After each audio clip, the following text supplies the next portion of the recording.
You know, there's a common misconception that people who rarely get angry or bothered by others are just naturally calm, or maybe they're suppressing their emotions.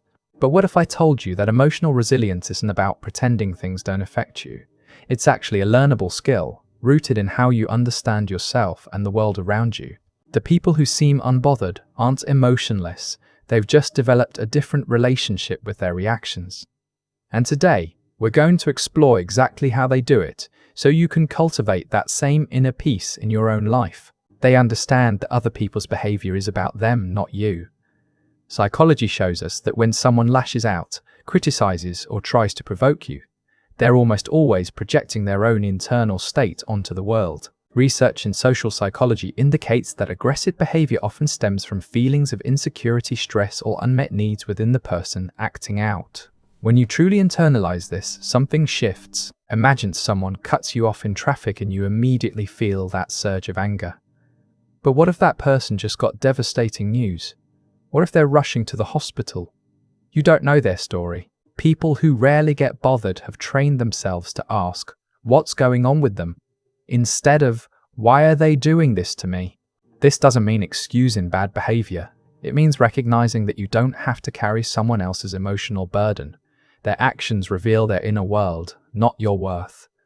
When you stop taking things personally, you reclaim your emotional energy. They've mastered the pause between stimulus and response. Viktor Frankl, the renowned psychiatrist and Holocaust survivor, famously said that between stimulus and response there is a space, and in that space is our power to choose our response. Neuroscience research supports this, showing that our initial emotional reactions happen in the amygdala, the primitive part of our brain, but we can engage our prefrontal cortex, the reasoning center, to choose how we actually respond. People who stay unbothered have practiced creating that pause. Let's say a coworker makes a snide comment in a meeting. Your immediate reaction might be anger or hurt, but what if instead of reacting instantly, you took 3 deep breaths? Studies on breathwork show it activates the parasympathetic nervous system, literally calming your body's stress response. In that pause, you might realize the comment isn't worth your energy, or you might choose to address it calmly later. The point is, you're responding from a place of choice, not reflex.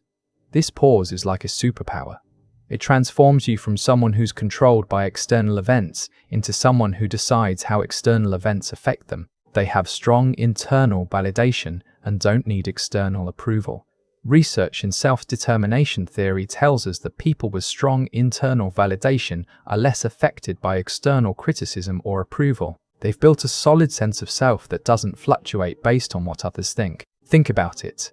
If your entire sense of worth depends on others validating you, then every criticism becomes a threat. Every disagreement feels personal. Every slight seems intentional. But when you validate yourself, when you know your values and live according to them, other people's opinions lose their power over you. Here's a relatable example. Someone tells you you're being too sensitive. If you need their approval, you might get defensive or angry, trying to prove them wrong. But if you have internal validation, you might think, I know my emotional awareness is actually a strength. Their opinion doesn't change that. This doesn't mean you become closed off to feedback. It means you can evaluate feedback objectively without your emotional state being hijacked by it. You become selective about whose opinions matter to you. They practice radical acceptance of what they cannot control. Acceptance and commitment therapy, a well-researched psychological approach, teaches that suffering often comes from fighting against reality. People who rarely get bothered have learned to accept that they cannot control other people, only their own responses. This is radical because our instinct is to want to control our environment, to make people behave the way we think they should. But psychology shows us this is a losing battle that creates constant frustration. Imagine you have a family member who always makes passive-aggressive comments at gatherings. You could spend years being angry about it, trying to change them, dreading every interaction. Or you could accept that this is who they are right now and decide how you want to engage. Maybe you limit your time with them. Maybe you respond with kindness and change the subject. Maybe you don't attend every gathering. The acceptance isn't resignation, it's freedom. You're no longer wasting energy on something you can't change. Research on emotional regulation shows that acceptance-based strategies are more effective long-term than suppression or avoidance. When you stop fighting reality, you stop creating unnecessary suffering for yourself. They reframe challenges as information, not attacks. Cognitive psychology research tells us that our interpretation of events matters more than the events themselves. Two people can experience the exact same situation and have completely different emotional responses based on how they interpret it. People who stay unbothered have trained themselves to reframe difficulties as neutral information rather than personal attacks. Let's say you get critical feedback at work. One interpretation is, "My boss hates me. I'm terrible at my job. This is a disaster." Another interpretation is, "This is information about what my boss values. I can decide if I agree and want to adjust, or if this reflects a mismatch in expectations we need to discuss." Same event, completely different emotional outcome. Studies on cognitive reframing show it's one of the most effective tools for managing stress and negative emotions. When you see challenges as data points rather than judgments, you maintain your emotional equilibrium. You become curious instead of defensive. A disagreement becomes a chance to understand a different perspective. A mistake becomes a learning opportunity. This shift in perspective doesn't mean you never feel hurt or frustrated. It means those feelings don't consume you because you're focused on what you can learn and how you can grow. They prioritize their peace over being right. There's fascinating research in conflict resolution showing that the need to be right is often about ego protection rather than truth-seeking. People who rarely get bothered have made a conscious choice. Their inner peace matters more than winning arguments or proving points. This is incredibly powerful because so many conflicts escalate simply because both parties need to be right. Think about the last time you got into a heated argument. What were you really fighting for? To prove a point? To make someone admit they were wrong? To protect your ego?